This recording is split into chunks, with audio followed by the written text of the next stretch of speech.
Dear students, आज हम BCom part second paper second banking and law and practices में आज का हमारा जो टॉपिक है वो है रेखांकन के प्रकार। पूर्व के वीडियो में हमने रेखांकन का जो मीनिंग है उसके बारे में हम चर्चा कर चुके हैं, उसकी कौन कौन सी विशेषताएं हैं उसके बारे में हम चर्चा कर चुके हैं। आज हम जो चर्चा करेंगे वो रेखांकन के जो प्रकार है यानी टाइप ऑफ क्रॉसिंग, इसके बारे में चर्चा करेंगे। चेक अथवा ड्राफ्ट पर रेखांकन दो प्रकार से किया जाता है। पहला सामान्य रेखांकन यानी जनरल क्रॉसिंग और दूसरा विशेष रेखांकन यानी स्पेशल क्रॉसिंग। सबसे पहले हम लेते हैं सामान्य रेखांकन यानी जनरल क्रॉसिंग। अधिनियम की धारा 123 के अनुसार जब किसी चेक के मुख्य पृष्ठ पर दो समानांतर तिरछी रेखाएं खींची गई हो तथा उनके बीच में एंड कंपनी अथवा नॉट नेगोटिएबल आदि शब्द लिखे हों अथवा न हो तो ऐसे रेखांकन को सामान्य रेखांकन कहा जाता है। अब सामान्य रेखांकन के क्या प्रभाव होते हैं यानी इफेक्ट्स ऑफ जनरल क्रॉसिंग, इसके बारे में बात करते हैं। अधिनियम की धारा 126 के अनुसार ऐसे रेखांकित चेक का भुगतान बैंक की खिड़की पर न होकर किसी बैंक के माध्यम से खाते में जमा से होता है। यदि रेखांकन चेक भुगतान के लिए बैंक की खिड़की पर प्रस्तुत किया जाता है और उस खिड़की पर भुगतान देने की व्यवस्था नहीं है तो ऐसे चेक का भुगतान प्राप्त करने के लिए लेनदार या तो चेक को देनदार बैंक में अपने खाते में जमा करवा दे, और अगर देनदार बैंक में उसका खाता नहीं हो तो जिस बैंक में उसका खाता हो यानी कलेक्शन हो वहाँ के लिए दे दे। स्पष्ट है कि रेखांकन चेक का भुगतान बैंक खाते के द्वारा ही संभव है, उसका भुगतान बैंक की खिड़की पर नकद में नहीं हो सकता। अब हम बात करेंगे विशेष रेखांकन। सबसे पहले विशेष रेखांकन क्या होता है, फिर हम इसकी विशेषताओं के बारे में चर्चा करेंगे।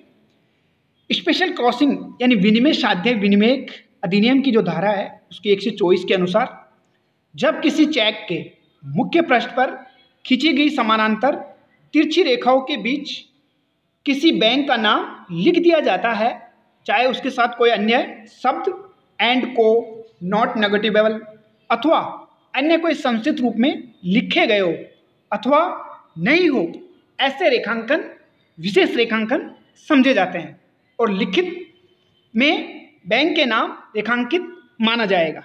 अब हम इसकी विशेषताओं की बात करते हैं। तो इसकी पहली विशेषता है चेक के मुख्य पृष्ठ पर दो समानांतर तिरछी रेखाएं खींचकर की जाती है। दूसरी है किसी बैंक विशेष का नाम।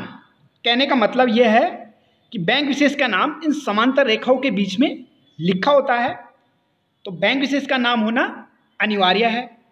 तीसरा है ऐसे चेक का भुगतान उस बैंक विशेष के माध्यम से ही संभव है, अर्थात जिसका नाम रेखांकन में लिया गया है अन्य बैंक के द्वारा नहीं।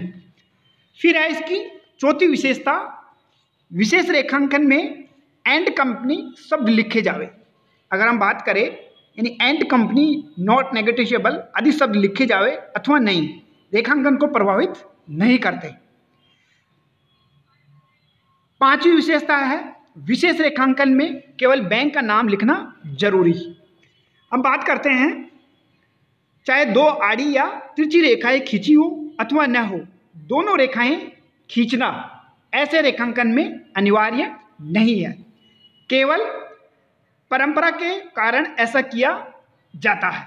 जैसे हम जानते हैं कई बार विशेष प्रकार के नमूने होते हैं दो लाइनों के बीच में, जैसे यूको बैंक एंड को, देना बैंक, अकाउंट पे only, Punjab national bank, UCO bank not negotiable, इस तरह से लिखे हुए होते हैं नमूने में दो लाइनों के बीच में। अब हम बात करते हैं difference between crossing and special crossing यानी सामान्य रेखांकन और विशिष्ट रेखांकन में क्या अंतर है। पहले हम बात करते हैं परिभाषा की जो धारा है उसके अनुसार, यानी सामान्य रेखांकन की जो परिभाषा है वो विनिमय साध्य अधिनियम की धारा 123 के अंतर्गत की गई है। अगर हम विशेष रेखांकन की बात करें तो इसकी परिभाषा विनिमय साध्य अधिनियम की जो धारा है वो 124 के अंतर्गत दी गई है। अब हम अगर बात करें दो समानांतर रेखाओं खींचने के आधार पर, तो चेक के मुख्य पृष्ठ पर केवल दो समानांतर रेखाएं खींचना ही पर्याप्त है। और अब विशेष रेखांकन की बात करें तो इसमें दो समानांतर रेखाएं खींचना जरूरी नहीं, केवल बैंक का नाम चेक के मुख्य पृष्ठ पर लिखना ही पर्याप्त है। तीसरा है बैंक का नाम। अगर हम सामान्य रेखांकन के बैंक का नाम नहीं लिखा जाता है और विशेष रेखांकन में किसी बैंक विशेष का नाम मुख्य पृष्ठ पर लिखना जरूरी है। सुरक्षा के हिसाब से अगर हम बात करें तो सामान्य रेखांकन सुरक्षा की दृष्टि से अपेक्षाकृत कम है, जबकि विशेष रेखांकन सामान्य रेखांकन की अपेक्षा से अधिक सुरक्षित है।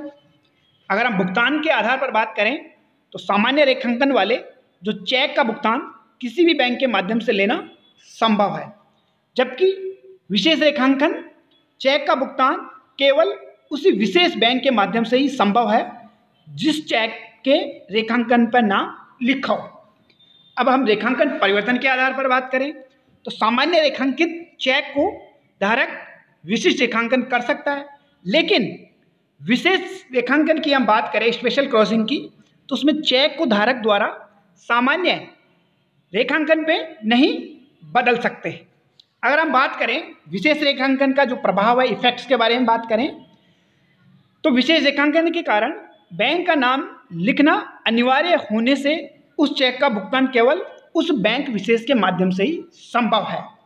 अतः चेक का भुगतान और अधिक सुरक्षित हो जाता है।